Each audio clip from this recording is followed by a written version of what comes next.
Segundo, voy a compartir entonces la pantalla.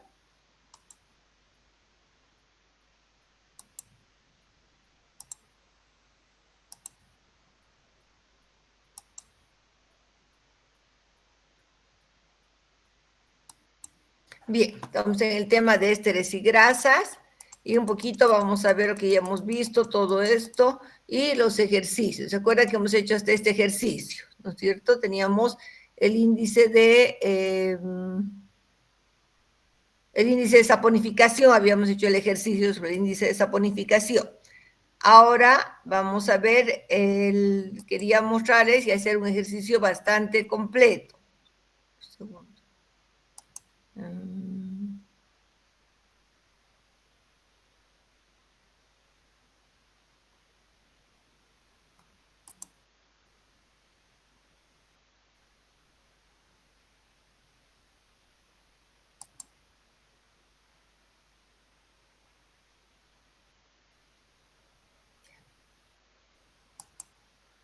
Ya. Entonces, este ejercicio les voy a explicar luego uno y luego el otro, ¿ya?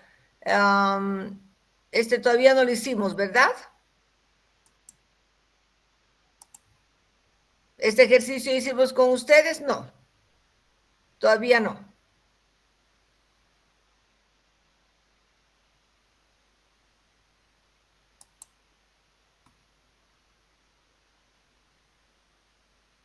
A ver, en este ejercicio, luego tengo otro ejercicio para que ustedes lo puedan trabajar.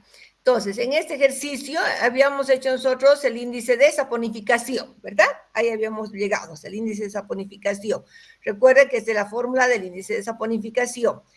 También vamos a ver qué es el índice de acidez. Hemos indicado miligramos de hidróxido de potasio necesarios para neutralizar los ácidos libres de 1 gramo de aceite. El índice de saponificación se refiere a los miligramos de hidróxido de potasio necesarios para neutralizar los ácidos libres de 1 gramo de aceite y esterificar los enlaces éster de 1 gramo de aceite o grasa. ¿Okay? Y el índice de éster no es nada más que la diferencia entre el índice de saponificación y el índice de ácido. Entonces, en ese entendido, tenemos aquí el siguiente ejercicio, que dice, calcular el índice de acidez para un aceite, considerando que se utilizó 3 gramos de aceite y en la titulación se gastó 0,5 mililitros de hidróxido de potasio, 0,1 normal. Calcular el índice de saponificación, inciso B, en la determinación se utilizó 2 gramos de aceite y se gastó 1,5 ml de hidróxido de potasio. Y finalmente, calcular el índice de éster. Para lo primero, simplemente tenemos los datos. 3 gramos de masa, se ha gastado 0,5 de KOH, 0,1 normal. Reemplazamos en la fórmula.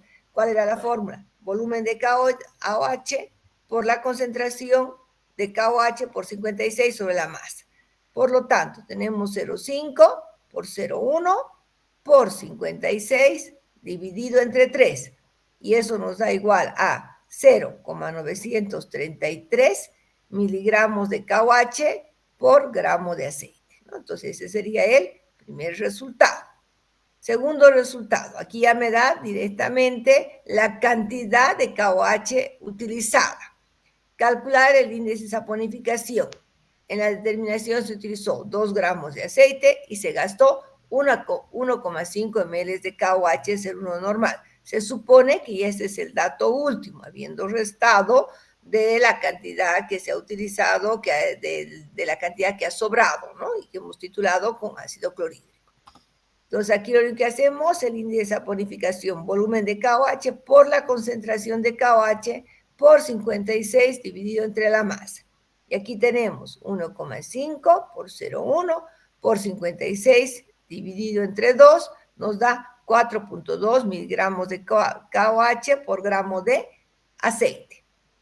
La masa son los 2 gramos, ¿verdad? 2 gramos y el resultado nos da 4,2 miligramos de hidróxido de potasio por gramo de aceite como índice de saponificación. Y el índice de éster no es nada más que el índice de saponificación menos el índice de acidez.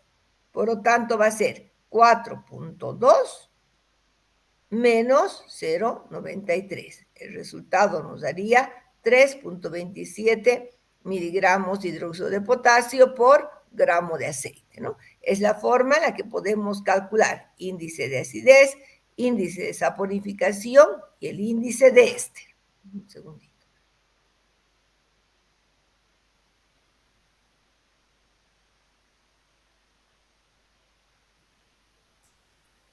Bien, entonces ahora vamos a hacer un ejercicio que ustedes lo van a resolver. Para esto voy a dejar de compartir porque tengo que hacer unos cambios. Ustedes van a...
Voy a volver a compartir.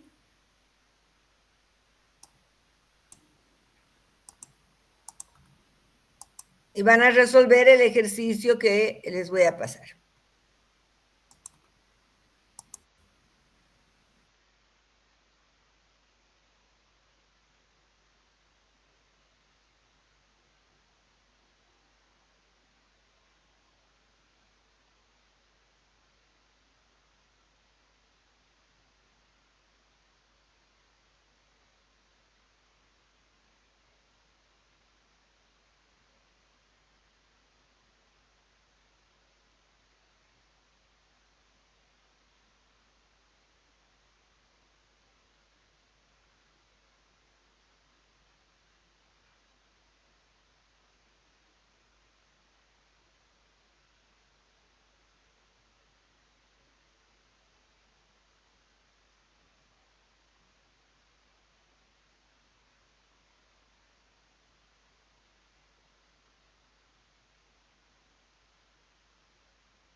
Bien, ¿alguien ya tiene los resultados, por favor?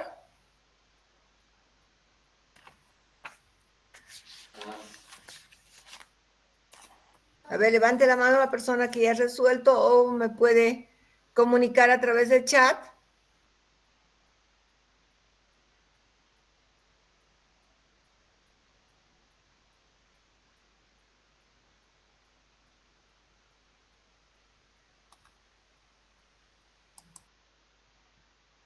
Les voy a dar 2 minutitos más y si no, ya lo resolvemos conmigo. Si es que ustedes no lo resuelven, pero es sumamente fácil, por favor, ¿ya? 2 minutos más.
¿Ya no hay nadie que ha resuelto?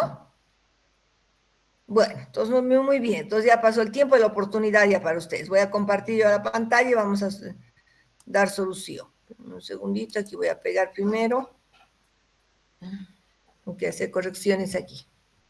En la fórmula, vamos a quitar todito esto.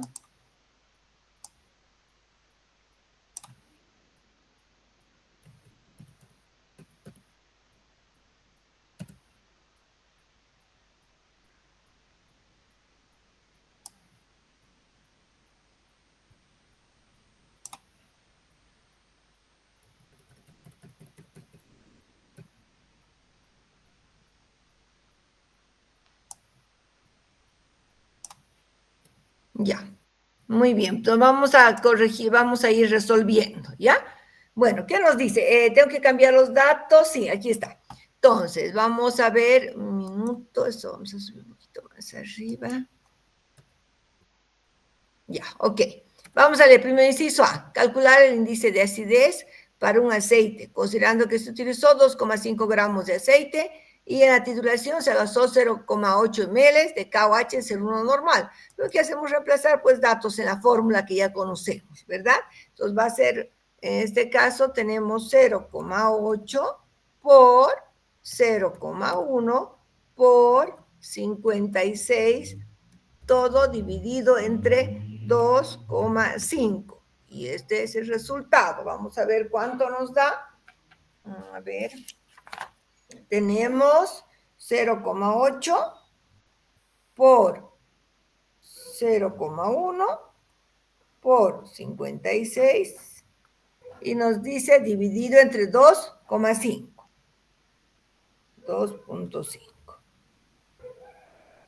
1,79. Entonces, ¿qué tenemos aquí? 1,79, ¿qué? Miligramos de KOH, necesarios para neutralizar los ácidos libres de 1 gramo de aceite. Ahí nomás voy a poner un poquito de este para que se alcance aquí a escribir la aceite más aceite. ¿Listo? Ya tenemos el resultado de lo que va a ser el índice de acidez.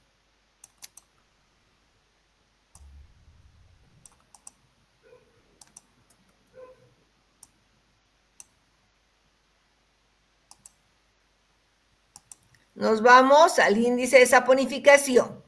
¿Qué tenemos? Nos dice volumen de KOH menos el volumen de, aquí era volumen de KOH por la concentración de KOH menos el volumen de ácido clorhídrico por la concentración del ácido clorhídrico por 56. Entonces abrimos y colocamos. ¿Cuánto hemos gastado de KOH? 1,4.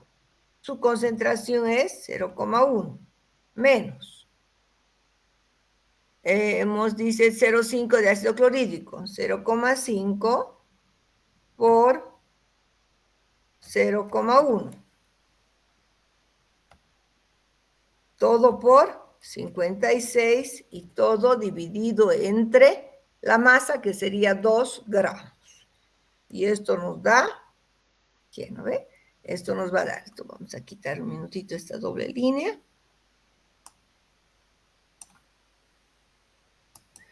Hagamos entonces los cálculos y tenemos 1,4 por 0,1, 0,14, menos 0,5 por 0,1, 0,05. Entonces, 0,14 menos 0,05 por 56, ¿verdad? Todo dividido entre, la masa era 2 gramos. Nos da 2,52, ¿verdad? Haciendo el cálculo. 2,52, ¿qué? Miligramos de KOH, ¿no? Necesarios para 1 gramo.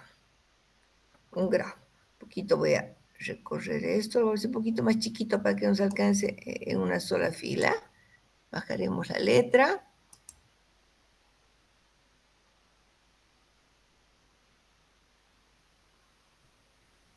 Ahí está. Y en caso del índice de Ester, más sencillo todavía, ¿verdad? 2,52, ¿qué? Miligramos de KOH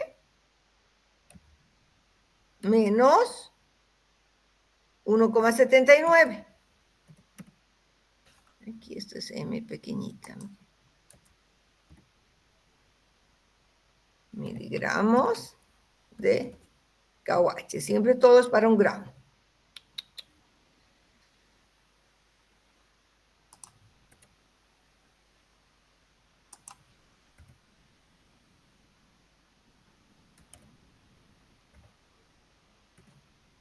Todo esto siempre es por gramo, ¿no? Están en las mismas unidades, por gramo y por gramo. Este resultado nos va a dar 0,73. 0,252, sí, 0,73 ¿qué? Miligramos de KOH necesarios para hidrolizar los enlaces éster de 1 gramo de aceite. Listo. Ahí está. Ya tenemos todo. Lo voy a presentar para que ustedes puedan copiar, por favor.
Ya, muy bien, tener tiempo suficiente para copiar. Es muy sencillo los ejercicios. No sé si hay preguntas. Continuaremos entonces. Muy bien, vamos a hablar ahora de las drogas que tienen estos ésteres, es decir, las drogas que tienen los bálsamos, porque los bálsamos son muy ricos en sustancias que van a tener, por ejemplo, precisamente los ésteres, ¿no? Entonces vamos a ver de las drogas con éster. Voy a hablar de 2 drogas, que es el bálsamo del Perú y el bálsamo de Tolú. Entonces, ¿qué es el bálsamo de Perú? En realidad, este bálsamo se obtiene del tronco de Myroxylon balsam, variedad Pereirae, de la familia de las leguminosas. Después de quemarlo y golpearlo. Entonces, normalmente lo que hacen ellos es van a golpear con la parte posterior de un hacha, luego suben, porque son árboles bastante grandes que tienen hasta 40 metros de altura, los queman y después de cómo han lastimado la planta, han herido, después de un tiempo, resquebrajan y reciben ese bálsamo, que es un líquido que fluye, ¿no? Pues eso tiene del tronco, es un líquido que fluye después de quemar, de golpear y quemar la corteza del árbol, ¿no? Y este es la sustancia que tiene propiedades medicinales, ¿no? Este árbol es originario de América Central, especialmente en Nicaragua, en estos países es donde se hay personas que se dedican, son balsameros, que se dedican precisamente a obtener los bálsamos. Entonces vamos a ver un poquito, justamente aquí estamos viendo a este señor cómo lo está haciendo, ¿no? Dice, se golpea, se quema la corteza, después se resquebraja y el bálsamo se lo recolecta después de aproximadamente 15 días. Estos bálsamos lo empapan, es un color oscuro, como rojizo, muy denso, muy viscoso. Entonces ellos lo van a empapar en telas, en trapos y hacen hervir con agua, o sea, una ebullición muy lenta, ¿no? ¿Para qué? Para que el bálsamo se limpie, se precipite y todo el sobrenadante elimine. De esa manera se obtiene un bálsamo de buena calidad, de buena calidad. Bien, normalmente como se presenta es un líquido viscoso de color pardo rojizo y un olor agradable. Tiene diferente, vamos a ver primero la composición y luego las propiedades. Miren, es muy rico en ésteres balsámicos, como el cinamato de bencilo. No se olviden que el ácido cinámico es un ácido aromático, ¿no? Entonces va a tener cinamato de bencilo, donde tenemos un 56 a 66% de estos ésteres balsámicos y resinas un 28%. Entonces tiene resinas, tiene estos ésteres balsámicos y se presenta de un color rojizo, pardo rojizo, pardo rojizo. ¿Qué propiedades tiene este bálsamo? Se lo utiliza como apósito antiséptico y también para eliminar parásitos. Entonces tiene muy buenas propiedades antibacterianas, por eso es un excelente antiséptico, ¿ok? Muy bien, y también se utiliza para los parásitos. Vamos a ver el siguiente bálsamo, que es el bálsamo de Tolú. Este bálsamo se obtiene por incisiones en el tronco de Miroxilon bálsamo, variedad L. Harmas. ¿Bien? También es decir, de la misma especie, está mal escrito esto, lo vamos a corregir un minutito para que no nos...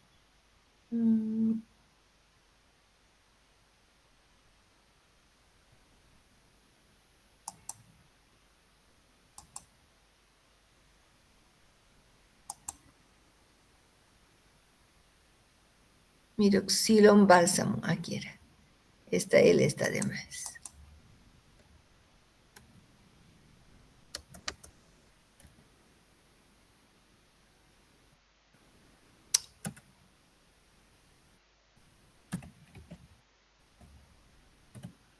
Bálsamo, variedad Harmas, ¿ya? También de la familia de las leguminosas. Aquí en este caso se hacen incisiones en forma de B, profundas.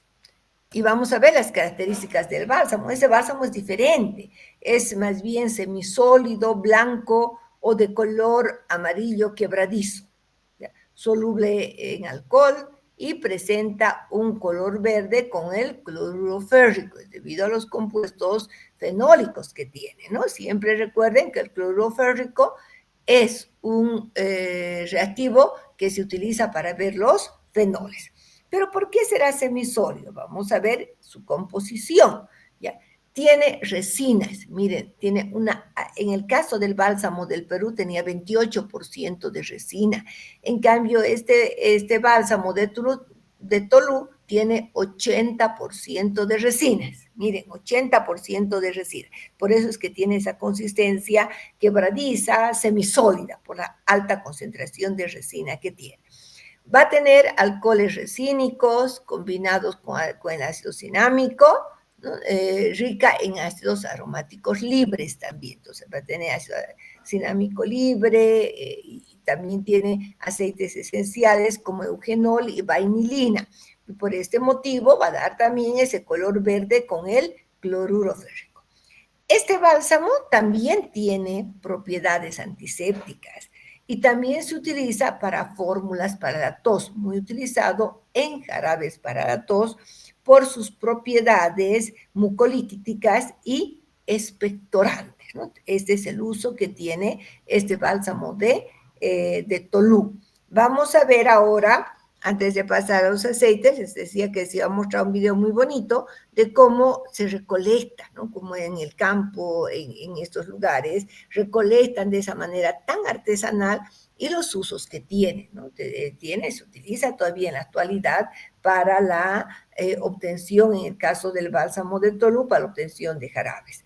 Y en el caso del bálsamo de Perú, comentan las personas que directamente el bálsamo colocan en un apósito, por ejemplo, sobre una gasa y colocan como apósito sobre una herida infectada, justamente porque tiene esa propiedad antiséptica, ¿ok? Muy bien, vamos a ver entonces, lo tengo ya seleccionado. Voy a aumentar un poquito el volumen para que puedan escuchar mejor.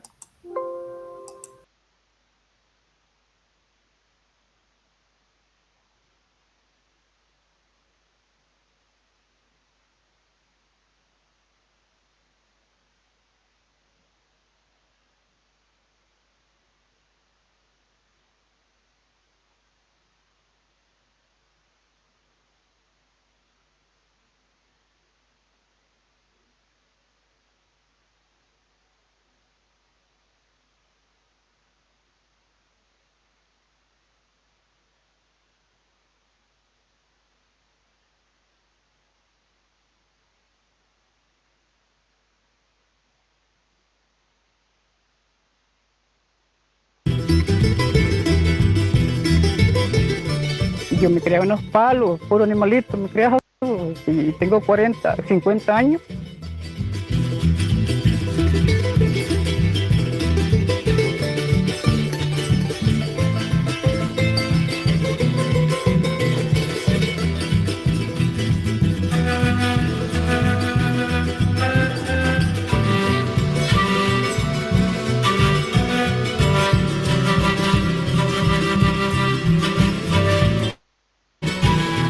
La costa del bálsamo se ubica en los departamentos de Sonsonate y La Libertad. Su producción se remonta a la época precolombina. Desde sus inicios se le han dado propiedades curativas. Del bálsamo, en primer lugar, está clasificado como un aceite esencial de origen natural, del cual se extrae en un 75% un producto que se llama cinameína. La cinameína es el principal fijador de olor en los cosméticos y perfumes. De ahí que el mercado europeo, las grandes casas productoras de cosméticos y perfumes del mundo, lo solicitan constantemente.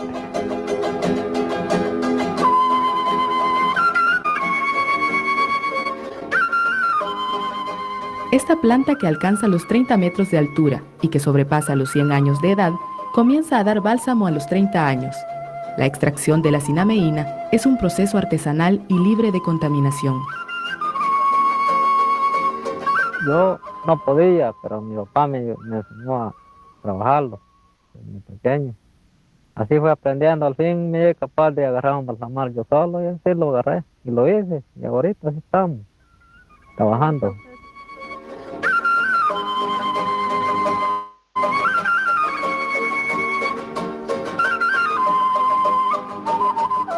En el campo, el bálsamo es utilizado como desinfectante de las vías respiratorias, expectorante, modificador de las secreciones bronquiales y para las enfermedades de la piel, entre otros beneficios.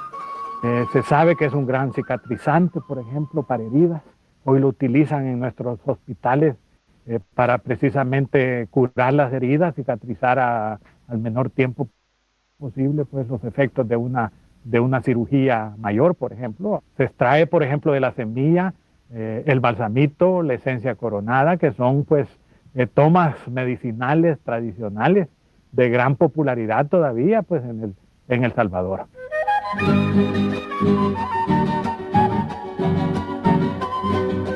Hasta hace 50 años, las plantaciones del bálsamo se estimaban en 130.000 hectáreas, pero ahora se ha reducido hasta en un 70%.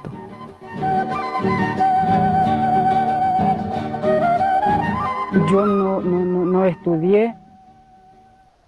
Mi papá me daba el estudio, pero me gustó más trabajar bálsamo. De tanto trabajo, tal vez uno caloreándose la cabeza así, de allí me dijo el doctor que me venía una nube. Entonces me operaron de este ojo. Y hasta allí dejé de trabajar. La explotación de estas plantaciones se mantiene desde la época colonial. El propietario de la tierra la da en arrendamiento, pero el resultado de la cosecha es distribuida por igual.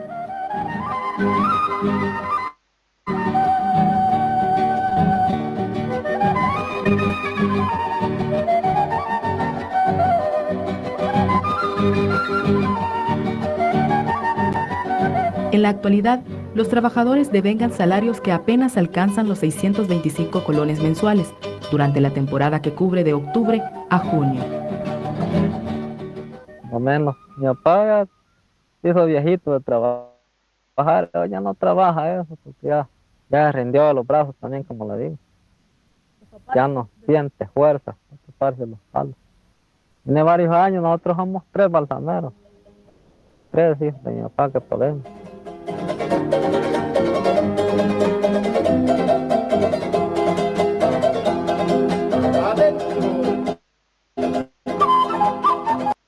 Cuenta la leyenda que cuando Pedro de Alvarado ingresó en lo que es ahora el territorio de Cuscatlán, hubo una batalla aquí cerca de Izalco, en donde fue herido precisamente en una pierna por una flecha indígena. Y dicen que su gravedad fue tal que se llamó a una princesa indígena, la cual le limpió las heridas precisamente con bálsamo.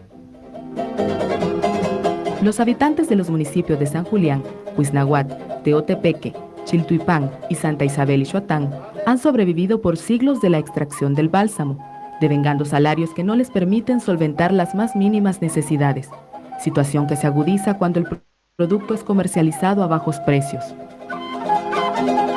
Pero ya con los tiempos, ya se va aburriendo uno también.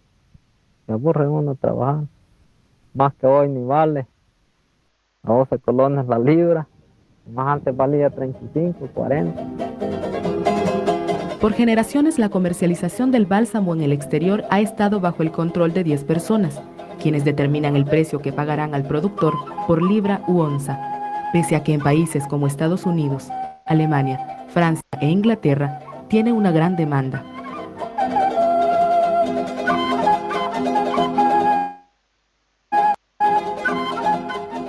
No solo es el bálsamo de mejor calidad a nivel mundial, sino que El Salvador es el único país en el mundo que procesa bálsamo para exportación, ya que existe aquí pues una tradición de muchos años, de muchísimos años, que van desde las épocas precolombinas.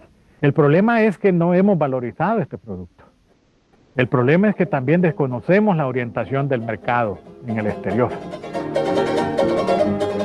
Cuesta. Es que sale la maldita, como dicen, darle juego a los palos. Que se den el tronco. Para que echen bálsamo. Estos palos con solo ponerles al tizón están echando el líquido.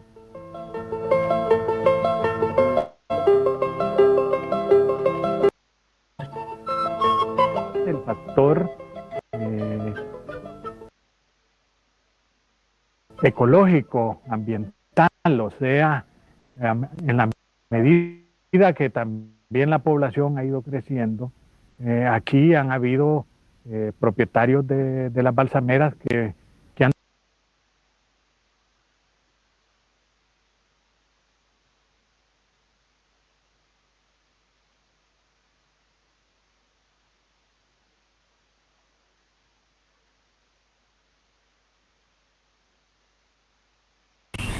Colombia hace alrededor de 400, 500 años, pero también crece en Perú.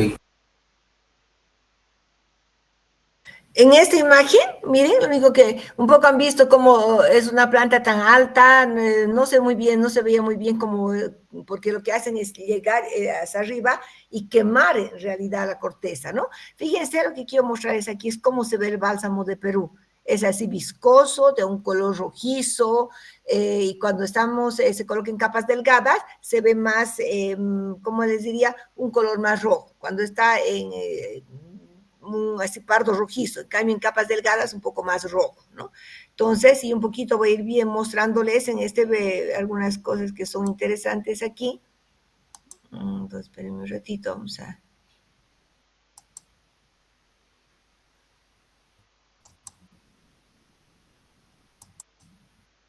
Colombia, en Ecuador, en diferentes partes del trópico de América del Sur, en América Central, en parte de las Antillas, el Caribe, etc. Es un árbol que debe su nombre al hecho de que es una especie de curalo todo, por eso el nombre de bálsamo, porque es principalmente a nivel tópico, o sea, enfermedades de la piel como hongos, como virus, como úlceras en la piel, etcétera. Es extraordinario las propiedades de este arbolito, de esta resina, porque es una resina, lo que nosotros conocemos como bálsamo del Perú o bálsamo del Salvador también, que incluso es de mejor calidad todavía. Es una resina que es similar su extracción al caso del palo de hule, que se le tiene que hacer pequeñas incisiones en la corteza para que pueda ir ahí, digamos, gota a gota depositando estas resinas. Tiene un sabor, no sé si ustedes lo conocen, un aroma extraordinario, más o menos entre vainilla, entre aromas florales. Tiene un aroma extremadamente delicioso y de muy fácil aplicación. Ahora, esto generalmente no es de uso interno, o sea, no se puede beber, solo lo pueden utilizar para uso externo. Y vamos a proceder a nombrar, en este caso, hablar un poco de las propiedades de esta extraordinaria planta. Muy bien, dentro de sus propiedades, ¿qué podemos decir? Debido a que sus principios activos en 80% son resinas, ésteres de benzoatos, cinamatos, bencilos, vainilla, ácido ferúlico, posee propiedades como antiparasitario, antibacterial, antifúngico, digestivo, expectorante y como cicatrizante. Ahora, su uso es un poco delicado porque hay algunas personas que son muy sensibles de la piel y esto les puede crear algún tipo de úlcera o de úlcera por contacto con este tipo de resina. Entonces siempre hay que usarla con cuidado, o sea, pedir la recomendación de un médico que maneje, un médico naturista que maneje este tipo de usos para que nos pueda recomendar cómo utilizarlo, porque, como les decía, en algunas personas pues, puede causar cierta reacción alérgica. En la industria farmacéutica se utiliza también sus propiedades antibacterianas de amplio espectro para tratar problemas de bronquitis, de úlcera, para aliviar molestias como el caso de la sarna, para la picazón, elimina los ácaros que provocan esta enfermedad y muchas enfermedades también como el caso de la pañalitis en los niños, que a veces es común en muchos de ellos, ¿verdad? Sobre todo cuando no son bien atendidos. En el caso de ellos también les puede aliviar los cólicos, esa es una principal ventaja porque es bastante digestivo y como expectorante en problemas respiratorios en personas asmáticas y aplicado sobre heridas, sobre manchas, es un cicatrizante extraordinario en cuanto a sus propiedades y para mí una de sus principales ventajas es el delicioso aroma. A mí me fascina ese aroma. La presentación es un líquido viscoso entre cafecino y rojizo. Como decía, un poco viscoso. Incluso se usa para purificar ambientes. El bálsamo tiene la característica de que es muy, muy fuerte por su alto contenido de resinas y eso la hace pues, extraordinario para diferentes usos de problemas en la piel.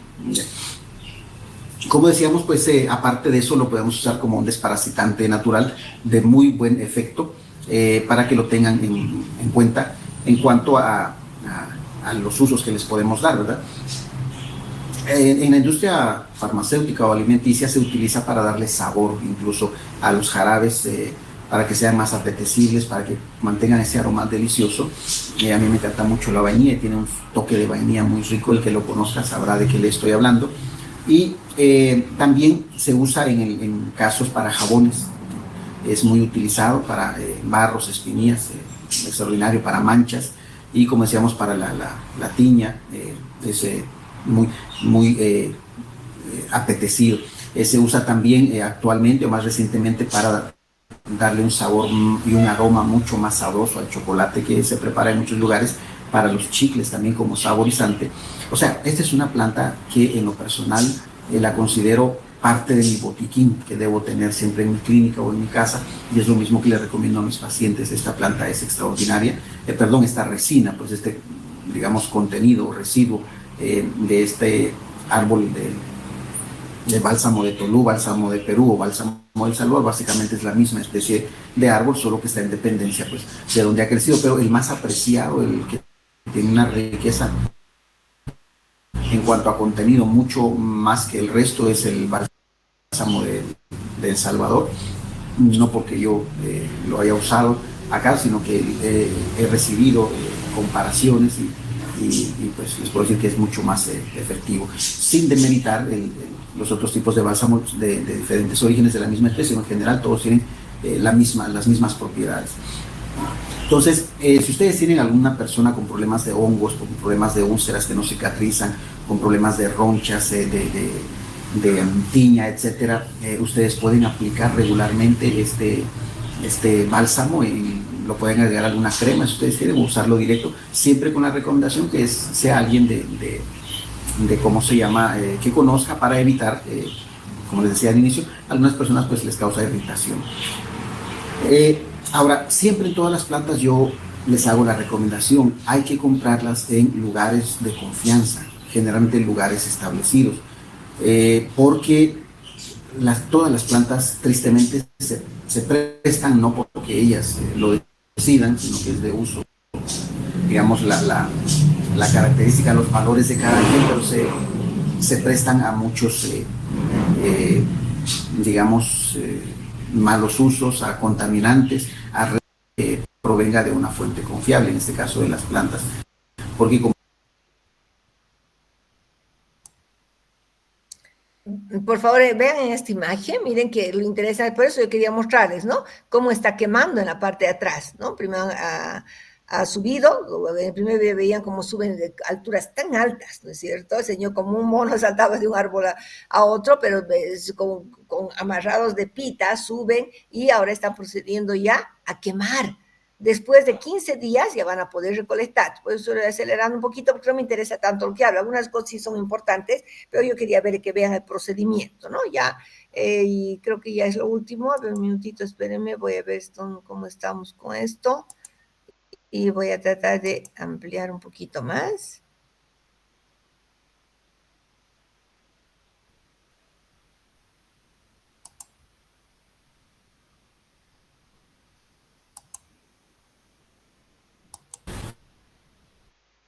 se asemejan al producto que experiencia en el control y en el uso de las plantas fuera de la ciudad, donde están este tipo de arbolitos, y ya sabemos que ellos, pues, aparte de que es una compra directa, se benefician ellos porque... Ok, y hemos visto lo más importante, ¿no es cierto? Ese procedimiento, miren, primero que es un árbol en extinción. Dice que, o sea, podido ver en el primer video que más o menos ha rebajado 70%, ¿no? Los árboles que producían este bálsamo. A ver, una pregunta. ¿Para qué utilizan en Europa? ¿Por qué ha sido tan comercializado? ¿Para qué utilizan, llevan, por ejemplo, en Europa? ¿Para estabilizar qué? ¿O qué otros usos tiene, aparte de que yo les había indicado? Para saborizar chocolates también. Ya, muy bien para saborizar chocolate, pero algo más. Has dicho dos cosas importantes. En el primer video he hablado de una actividad que no sé si ustedes se acuerdan, o sea, de un uso que tiene, que por eso es... Para la cosmetología. Para cosmetología, muy bien, Ale, para estabilizar los perfumes, ¿no? Para eso también. Y aparte de la actividad que yo les había indicado, que hemos indicado que puede ser antiparasitario, antibacteriano, antifúngico, ¿qué otra actividad han indicado tanto en el primer video como en el segundo? ¿Qué otra actividad tendría? ¿Tiene una actividad? Purificador de ambiente. Cicatrizante, doctor. Cicatrizante, muy bien, Rocío, cicatrizante. Muy importante esa actividad, cicatrizante, ¿no? Tiene una actividad cicatrizante, también tiene una actividad expectorante, pero la actividad expectorante es más del bálsamo de Tolú. ¿no? Entonces, un poquito aquí mezclan los dos bálsamos, pero lo que nos ha mostrado esa característica de esa resina, de esa sustancia resinosa, líquida, viscosa, se refiere al bálsamo del Perú, ¿ya? Muy bien. Entonces, vamos a continuar ahora con los aceites. Hemos visto los bálsamos, como ejemplo hemos visto el bálsamo del Perú y el bálsamo de Tolú. Entonces ahora vamos a continuar con los aceites. Cuando nosotros hablamos de la extracción de los aceites, nos referimos al aceite, por ejemplo, de girasol, nos referimos al aceite de soya, es decir, a los aceites de las semillas, ¿ya? Y en algunos casos también de frutos. En el caso, por ejemplo, del aceite de oliva, es de un fruto. Entonces, normalmente, cuando hablamos de la obtención de los aceites, debemos primero pensar cuál es la operación preliminar. Siempre, ya sea semillas, frutos, etcétera, tiene que haber un lavado. Primero se lava, luego se procede al descorticado en algunos casos que se requiera, y si voy a trabajar con un fruto, por ejemplo, se puede hacer la eliminación de las semillas, ¿no? O sea, depende. ¿Qué métodos tenemos? Tenemos dos métodos.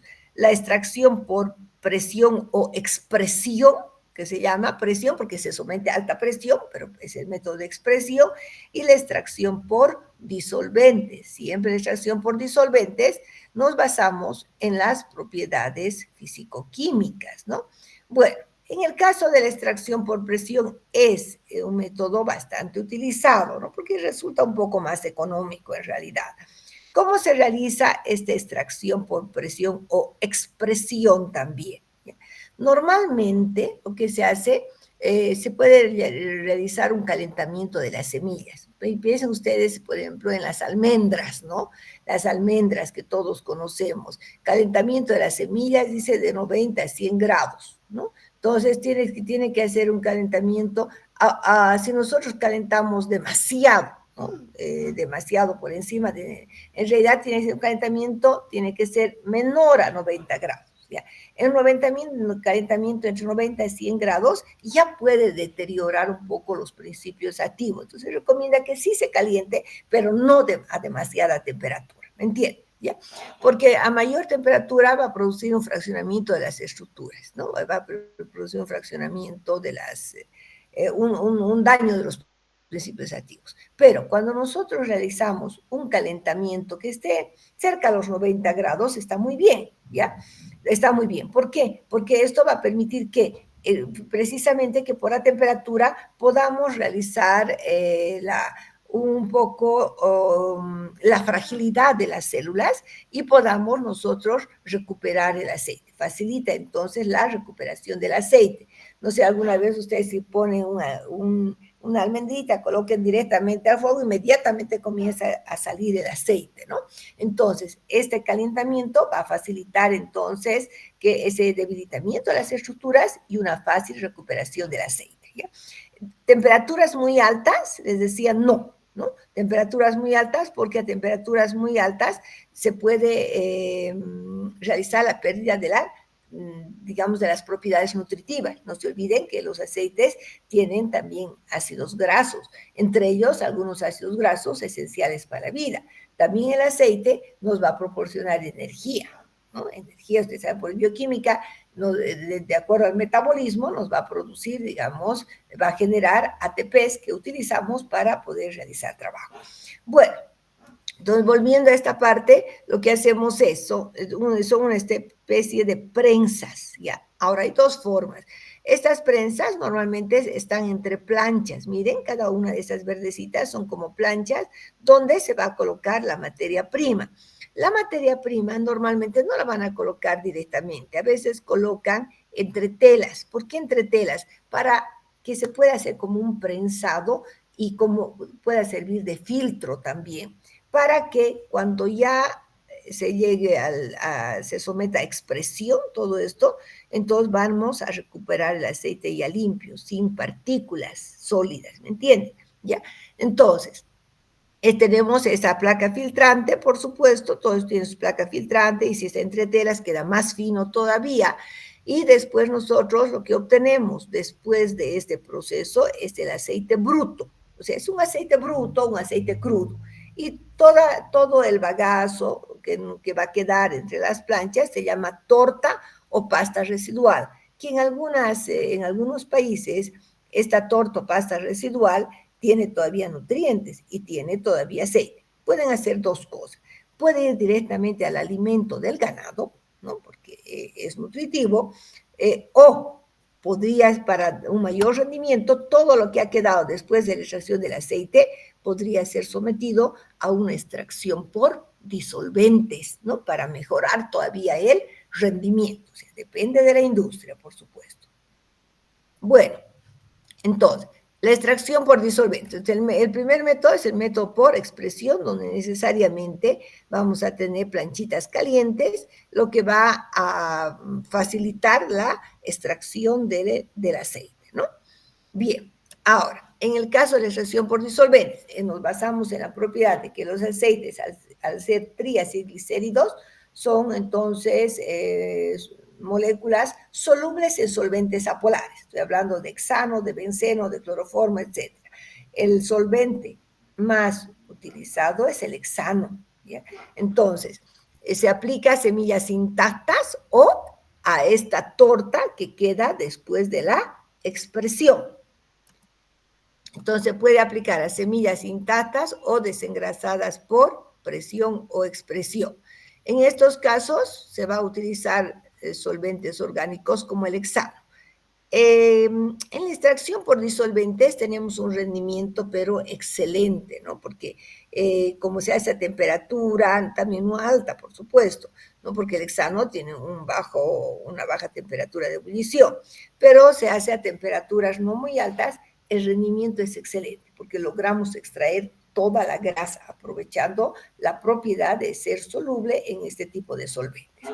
¿Qué equipo se utiliza? El equipo Sochlet. Puede ser pequeño, hay equipos Sochlet grandes, diseñados especialmente para hacer la extracción por disolventes. Entonces, en este caso, no se olvide que un equipo Sochlet, nosotros tenemos en la parte inferior el solvente, en este caso se coloca el hexano, el extractor propiamente dicho, que es el del medio, y el refrigerante. En la parte media, donde tenemos el sistema del sifonamiento, además, en una especie de cartucho de papel filtro se coloca toda la materia prima. Entonces, ¿qué es lo que ocurre? Ponemos este balón en contacto con una manta calefactora.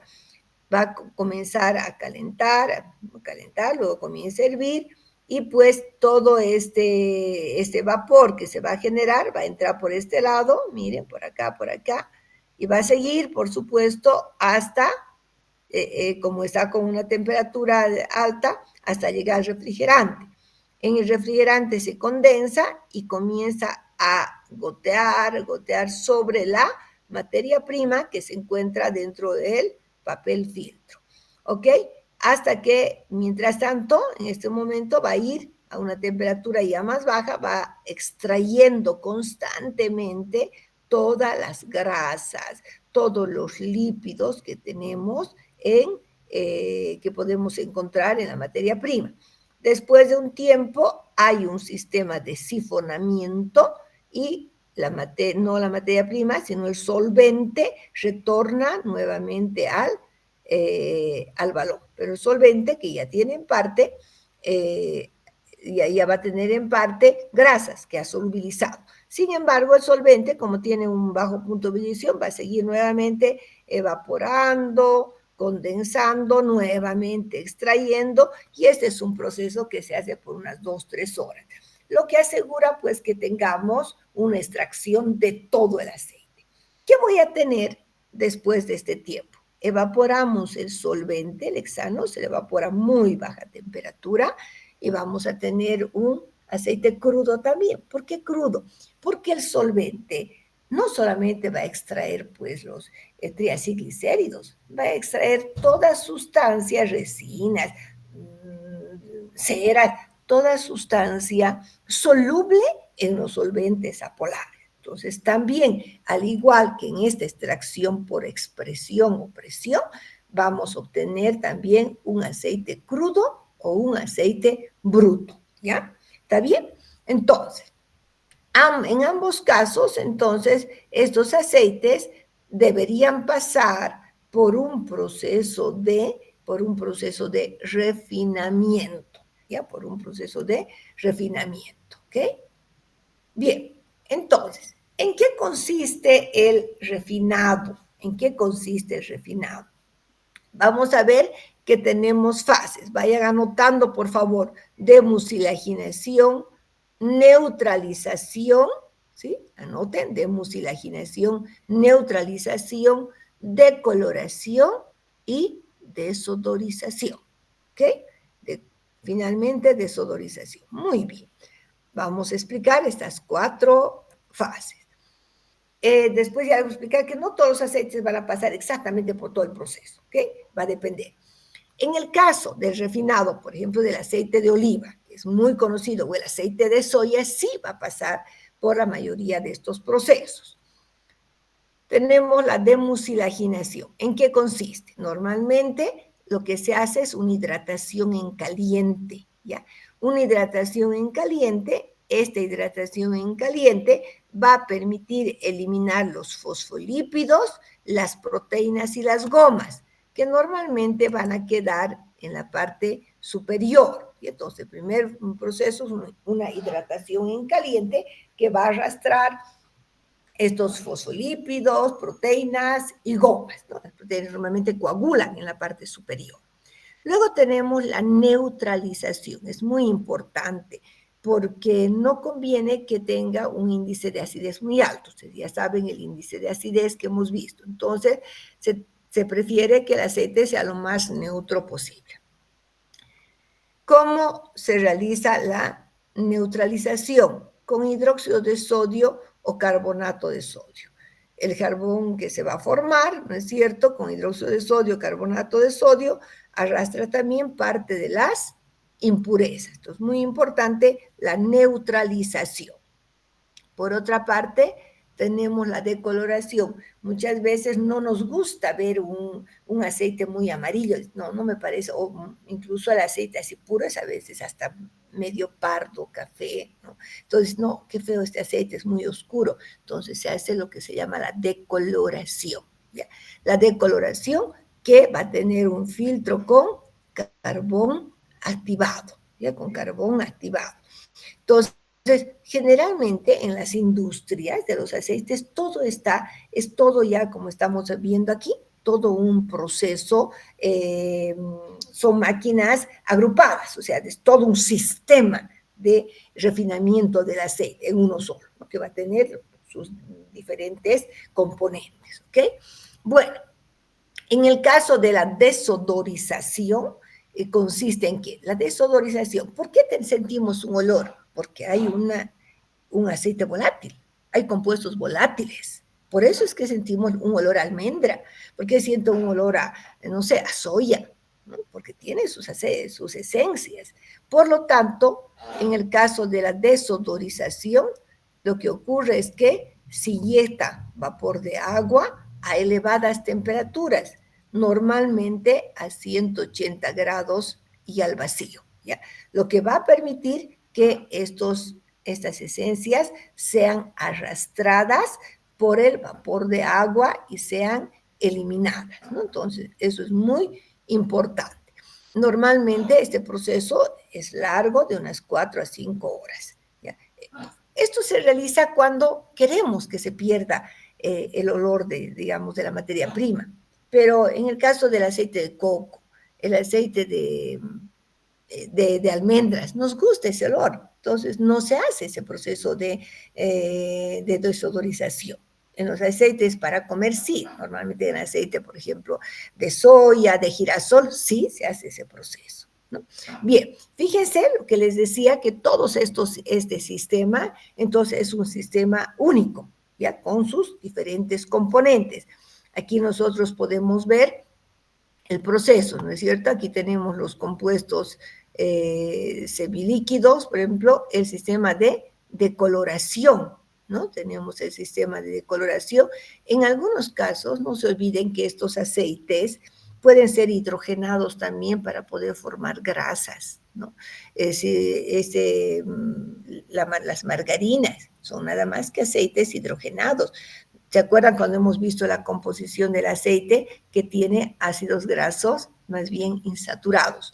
Para que se vuelvan grasas, necesitamos cambiar estos aceites, es decir, convertirlos de insaturados a saturados, y para eso se hace un proceso de hidrogenación.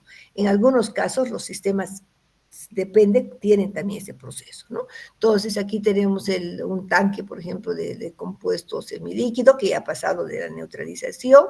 Tenemos la decoloración, el decolorador, donde va a tener normalmente este carbón activado, luego hace filtro y va a pasar al proceso de desodorización. Ya tenemos aquí un aceite terminado. Ahora, parte de este aceite puede ir a una cámara de hidrogenación. ¿Para qué? Para posteriormente, una vez que enfríe, podemos tener nosotros una grasa, ¿no? Una grasa, es decir, un aceite hidrogenado que nos va a dar ya una grasa como la margarina. Bueno, esperen un segundito, yo creo hasta aquí vamos a ver el día de hoy, si ya tenemos 8:04. No sé si tienen dudas, preguntas, ya mañana veríamos el sistema un video de cómo se lleva a cabo en la industria este proceso, lo que se llama de refinamiento del aceite, ¿no? Todos los aceites comestibles van a pasar. La tarea que les voy a dar para el día de mañana es que por favor ustedes investiguen. O sea, se habla mucho del aceite de oliva virgen y extra virgen, ¿no es cierto? Por favor, ustedes busquen, investiguen a qué se refiere el aceite de oliva virgen y extra virgen. Entonces, de esa manera, mañana también vamos a analizar esto, porque vamos a ver como uno de los aceites importantes el aceite de oliva. ¿Bien? Preguntas, por favor, chicos, dudas, preguntas.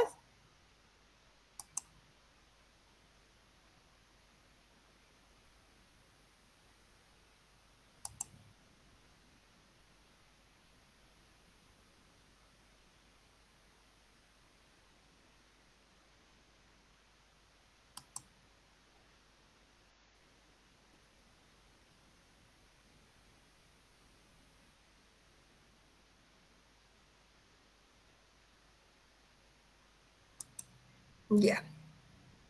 Bueno, si no hay dudas, no hay preguntas, yo creo que podemos quedar aquí, porque ya tendríamos que ver solamente ya el video, y ya para videos basta el día de hoy, ¿no? Entonces ya hemos visto el proceso de refinamiento. ¿Han entendido cuál es el proceso de refinamiento? No se olviden, el primer paso es la demucilaginación. Segundo paso, la neutralización. Tercer paso, tenemos la decoloración. Finalmente tenemos la desodorización, ¿ok? Eso es importante que ustedes anoten cómo se lleva a cabo estos pasos. Ahora quiero decirles que no todos los aceites van a seguir exactamente el mismo procedimiento. Va a depender mucho de los aceites. Como decía, a veces no vamos a hacer desodorización porque queremos ese olor al aceite de coco, al aceite de almendra, ¿no? Nos gusta que tenga ese olor agradable, almendra, por ejemplo. Entonces, no todos los aceites van a seguir ese proceso de refinamiento en todos los pasos. ¿Ok? Bien, ahí quedamos entonces y nos vemos el día de mañana a las 7:30.